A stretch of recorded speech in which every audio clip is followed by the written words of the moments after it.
should be topic number 2 is this who y'all want to imitate.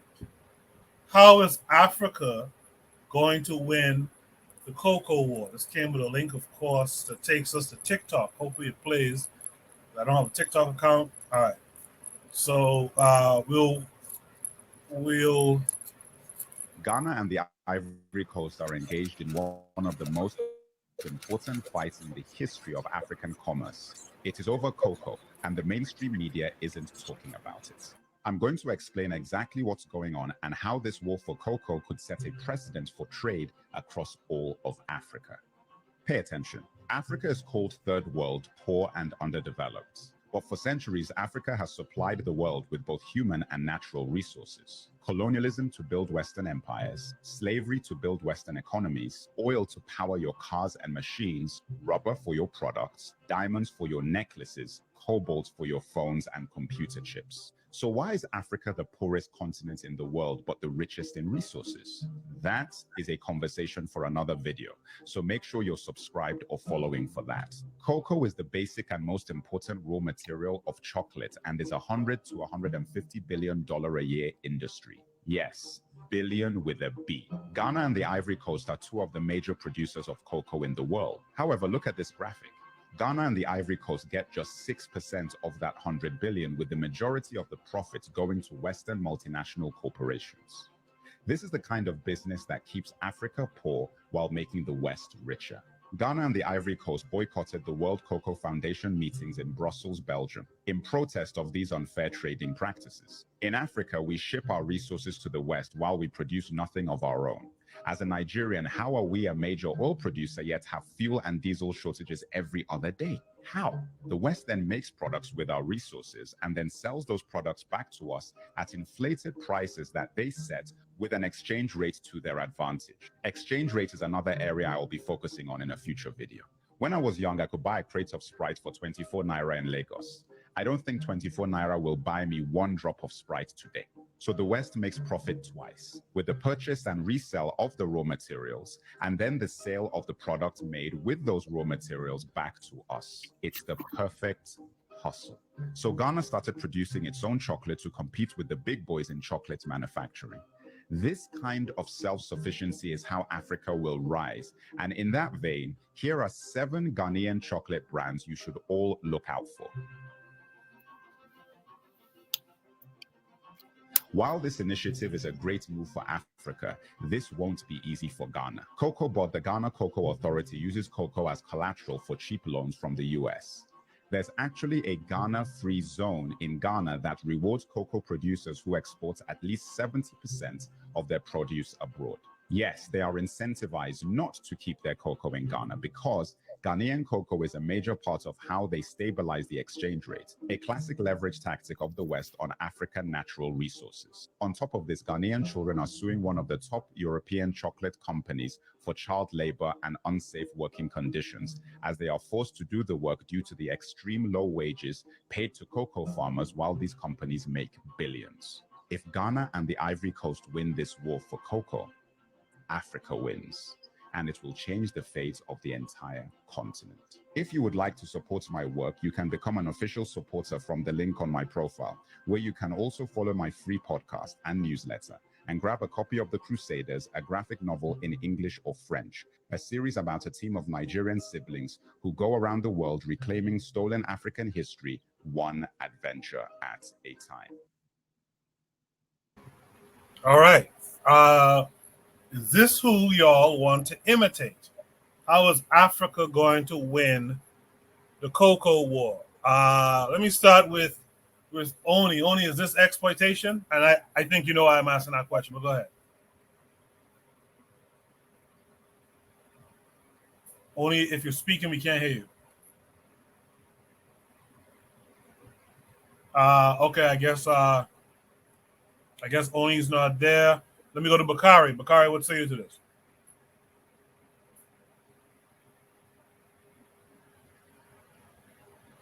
Are you guys hearing me? Yeah, good. Yeah, I hear you. I missed that when I had to step away. I'm still taking care of that right now. I heard you call my name. That's why I came up. Oh, But okay. I had to step away. No problem. Let me go to Buana. Buana, what say you? I don't think it's well how the system is currently set up, where the Ghanaian farmers are not being able to get a fair market price for their cocoa, and the people who are the other end, on the manufacturing end, are able to hype up the prices, and in turn sell the same cocoa back to the Ghanaians. I think that arrangement needs to be changed, and I think that the president of Ghana um, was challenging the prime minister or president of Switzerland in terms of the cocoa arrangement, and they said, "Well, shit, man, we can do it ourselves." But I would be interested. I have to really step back and Can watch you hear me and now? see. Yeah, I can hear you. Yeah. I can hear you. Yeah, but I'll just finish and I'll let you go on. Yeah, I think that it's a wait and see, because currently right now, as it exists, it seems like the Ghanaians are trying to sell chocolate, that good chocolate at a higher price, like the Swiss chocolates they usually purchase and sell in the airports and things like that. Usually them chocolates are like $20 a pop. They need to. I feel like how they should go about marketing and selling the chocolate that they are able to produce. Sell it like for like you could get it in regular stores at Walmart, like M&Ms or Snickers for $1, $2. Usually people are, you can get your people who won't pay for the $20 nice chocolate bars, but more. I think they should operate in bulk, and I think that they should try to sell chocolates for like $1 or $2, like how you would go in Walmart and different grocery stores. I think you get more bang for your buck. I don't know how they would go about doing that. Also, I don't know what the marketing campaign is for these Ghanaian enterprises who trying to get into this industry, because I haven't seen any advertisement for for for their brand of chocolates that they selling out of Ghana. I haven't seen them yet, and you should be able to start seeing these things like worldwide, globally. So I don't know what the whole up is, and maybe all across Africa is being marketed, but they need to market more in the Western world, because I haven't seen these chocolates sold in the stores around here. So I wait to see how they go about competing, but it's something that's needed. They need to be in the chocolate industry, because like they say, if chocolate is $150 billion industry, they need to be at the end of where at least the people who are producing the chocolate are making much more. The farmers themselves are making much more on the production end, in terms of the development of chocolate in Ghana. So I have to wait and see what they actually do, because he just created this initiative and say, well, we gonna market and sell the chocolate on our own. So he kind of like just did that maybe a year ago. So it's just for me, it's still wait and see. But I don't think that they should not be in the industry itself. I think it's a good industry to be in. Also, too, when you take this kind of approach, you have to make sure your defenses are very strong, because corporations have private militaries too. And if they see that their border man is getting shorter or they being shortchanged, they're gonna send their private military in Ghana and remove this president and replace him with somebody who much more friendlier to what they've been doing. So that's something that this president, I think he's an intelligent dude, but it's something that he needs to consider when he trying to cut Switzerland off, or corporations in Switzerland from getting that largesse of the coffee inside Ghana. So that's something to be considered. But I'll leave it there. Yeah, you definitely have to be ready to put up a fight. And I've been thinking about that a lot recently too. How these MNCs, these multinational companies, have a history, like you just said, one of having their own military connections and all that kind of stuff, man. Very, very interesting thing that Black folks need to think about. Africans need to think about it as we move forward in the future. Hey, Coco, let me say something right quick, because Yeah, I got man. to get off. I want to tell you thank you for letting me speak. I'm going to have to listen offline. Okay. I'm going to still be listening, and it was good to be on the panel with my brothers. Even you, Zulu, you talk noise in the chat. I talk back, then you get mad. But for the record, like I put in the chat, when you talk noise to me, I just be talking noise back. It ain't nothing personal. You talk, I talk. But it is what it is. But for the record, you all right with me. But to everybody on the panel and the brother that just came up here for the first time, I can't even think of his name. It was nice meeting you and everybody in the chat, man. Peace out. Come check me out tomorrow. Mind Our Black Business. Peace. Thank you again. Yeah, See you. be smooth. See you then. Thanks for coming to Bakari. Oni, are you there? Yeah, I'm here. Can you hear me? Yes, sir. Go ahead. Okay, yeah. Well, first off, I don't understand the question. Who's this who y'all want to imitate? What does that even mean?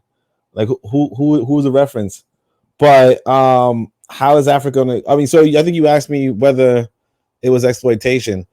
You know, the thing I think that we have to come to terms. I think it's a good thing that this guy, that this brother is trying to, own up to the market. That's what we were supposed to be doing from jump. It's kind of like every other country industrialized and did it, and not just every other country. What I'm saying is, Nkrumah already did this. Now, obviously, like Buana just said, they took out Nkrumah for that, right? Nkrumah for that. But my whole thing is that that's what you're supposed to do. Like, I don't even know what the story, like our people continuing to give resources to other people. Now, there's a reason for it, right? Because what else are you going to give? That's the thing that we don't really come to terms with. It's like, what else are you going to give?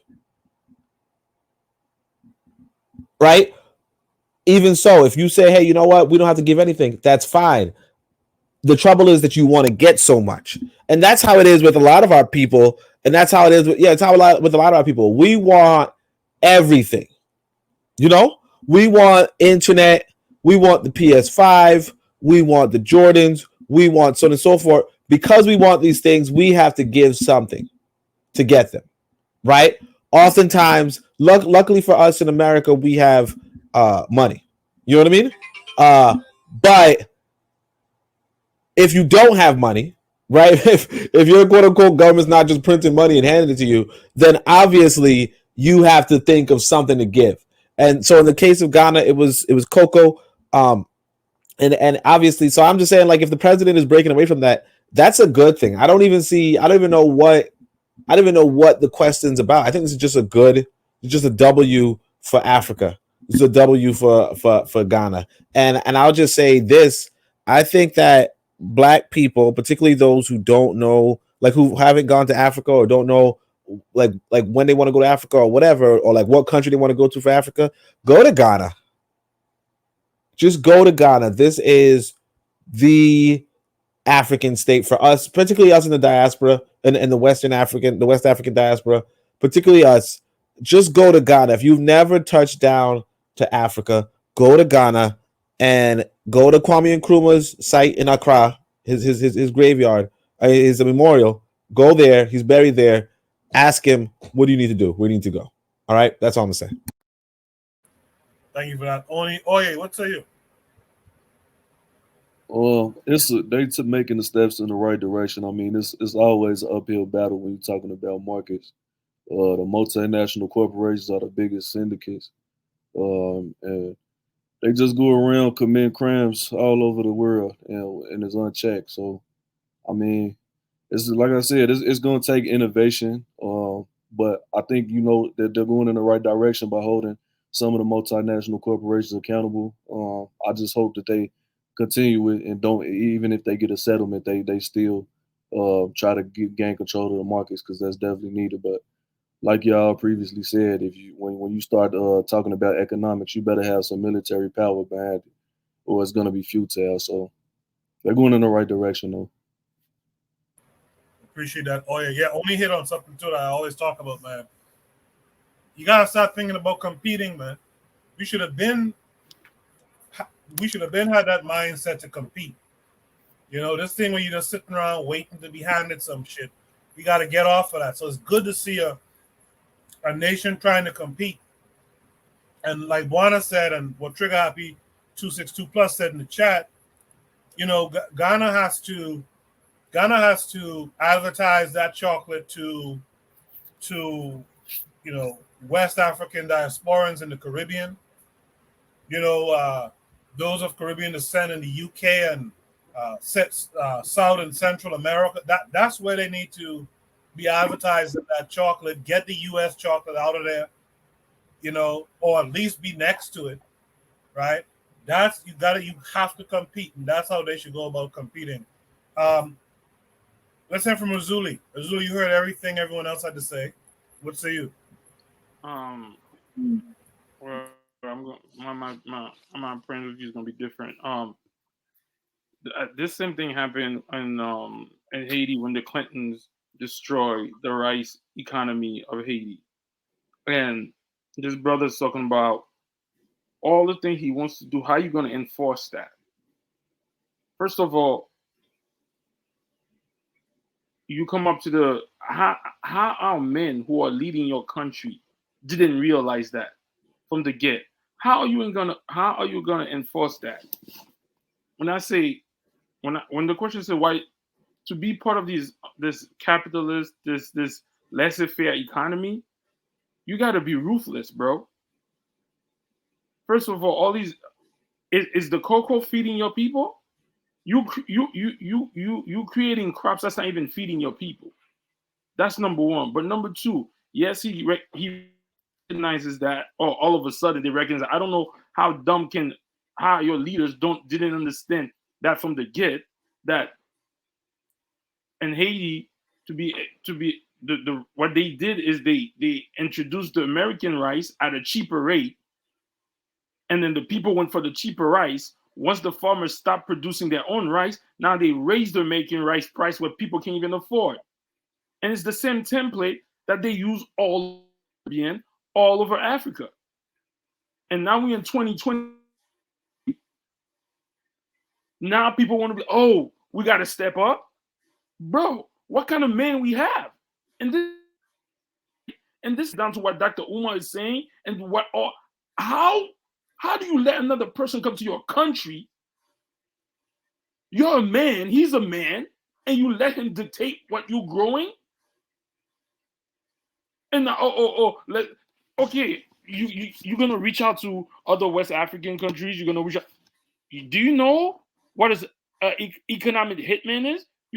Are you ready for the fight? That's what I'm saying. It's nice to talk about it. Oh, we gotta make cocoa. Are you ready for the fight that's coming? Who gave them? First of all, who created the policy where they were allowed to bring in their own cocoa in your crib? So, okay, let's see if we. I've never seen that that brand even in America or anywhere, but we'll see. I'm just saying, Ghana cannot win this war by itself without the help of all those other 54 countries in Africa or even the Caribbean. But we all know that if you don't have the muscle to protect your asset, you're as good as dead. So that's what I'm saying with that. Yeah, Arzuli, they didn't the Switzerland people, they didn't bring in cocoa and introduce it into Ghana. They they basically gone to Ghana. I'm not saying they introduced it, but I'm saying they made it. Most African do African people eat chocolate like that? What I'm saying is, I don't know. Maybe Milo in the Milo form. Maybe in like the Milo, but but the Milo is not even ours. That's not even our No, ingredient. The thing is, right? The chocolate itself, the natural material, right, might come out of Africa, but when they package it, they usually packaging it in places like Switzerland and things like that, and then sell it to the rest of the world. Yeah. And like you just said, Boana, you said not only they package it, and then like the brother said in the video, they resell it to you at an exuberant price, bro.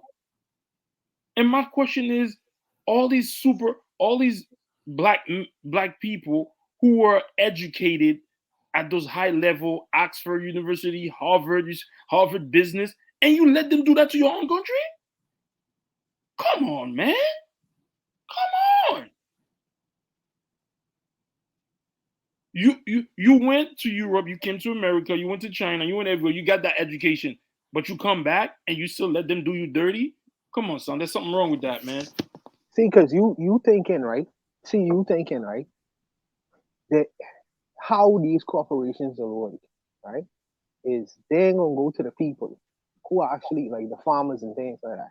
They could go, like you say, they could go to a Western trained leader and say, listen, we gonna make you rich, right? But we want access to this plot of land to produce cocoa itself, to produce only cocoa. And they can say, well, listen, these my people, them now, you gotta go buy it. It's like, no, we trying to shortcut that.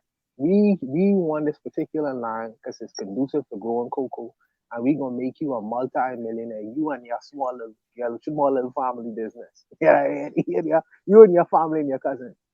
So because the president, who's Western trained, his mindset is in France, his mindset is in England, his mindset is in Europe. So he said, well, sure, you know what I mean? Sure, I can do that. So with the help of the military, they're able to take over that particular territory, and in some instances, force people, like you say, they are child labor, force people to work on the so-called plantation, give the people less than nothing to actually produce to harvest all the coffee, ship that coffee, the raw material, back to Europe or wherever in these Western countries, break it down and package it in say Milo or say Nestle's coffee, Nestle's chocolate, and sell that same product. And some of the people, let me tell you, the crazy thing is the people who produce the coffee and make the coffee, they can't even afford to buy the coffee. That's the funny part about it. It's a wicked act. But unless you really understand how all the levels work, you only could see one level. Like the farmer, most of them they probably never even seen a Snickers bar before.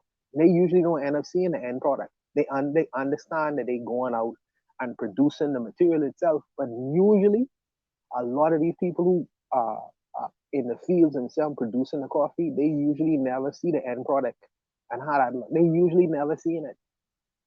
You know what I mean? But like you say, the responsibility, it ends to the head. And if these people, so-called leaders, who are, a lot of them are Western trained and Anglophiles, if they can't see the bigger picture, then the poor people on the ground will always be taken advantage of. It's just the nature of things, man. It's an African story. What you want me to say?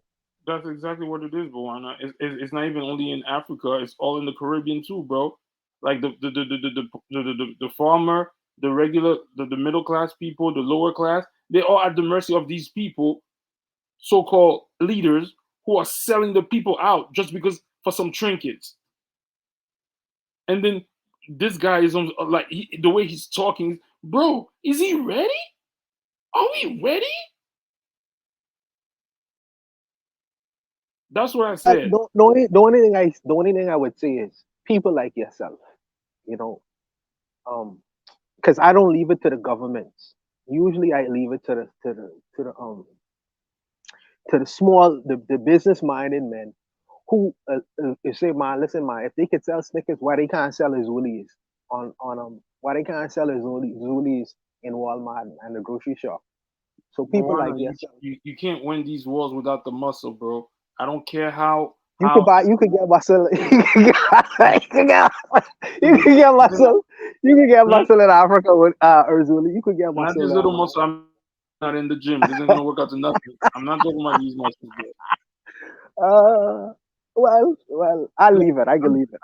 I'm just saying that if we were really united as a moral, like Burkina Faso, upward men, maybe these things would change. But the thing is yo, it can do it alone. Like Trigger just said, the 54 countries have to make a conscious effort to be like, you know what? We buying stuff from Ghana, cocoa from Ghana, or whatever the product is. It might not even have to be cocoa. It's whatever let's say fonio, for example. I know Coco spoke about that a couple of. Fonio is like a super grain. If people would say, you know what? We buying fonio from Ghana, or we buying fonio from Cote d'Ivoire, or we buying fonio from Nigeria. Not only this, but where's the mental consciousness to be like, you know what, we're gonna do that. Yo, that's all I'm saying. Any other last thoughts on this prompt here? All right, let's go to Shoot the Breeze topic number 3 tonight. If you guys are listening out there, drop a 1 if you appreciate the conversation that's going on up here.